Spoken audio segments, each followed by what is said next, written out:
हार्दिक पांड्या आणि नताशाच्या डिवोर्स नंतर सगळे नताशावरच तुटून पडले।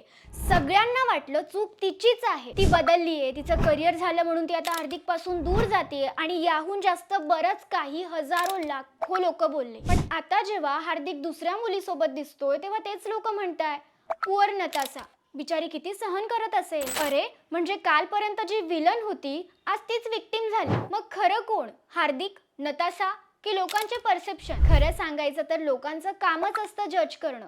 हल्ली ते ट्रूथ बघत नाही। जेव्हा एखादा रडतो तेव्हा म्हणतात अटेन्शन हवंय, जेव्हा एखादा काहीतरी करतोय, स्वतःसाठी उभा राहतोय तेव्हा म्हणतात की किती ओव्हर रिॲक्ट करतोय, जेव्हा एखादा सहन करतो तेव्हा त्याला वीक म्हणतात आणि हार्टलेस म्हणतात जेव्हा एखादा मूव्ह ऑन होऊन पुढे जातो। लोकांना काय खरंय हे महत्त्वाचं नसतं, ते फक्त त्यांच्या सोयीनुसार मतं बदलवतात। आपल्यालाही बऱ्याच वेळा चुकीचं समजतात, दोष देतात, त्यावेळी त्यांना अजिबात काहीच एक्सप्लेन करू नका। योग्य वेळ येऊ द्या, कारण काही गोष्टींसाठी वेळ हेच योग्य उत्तर असतं।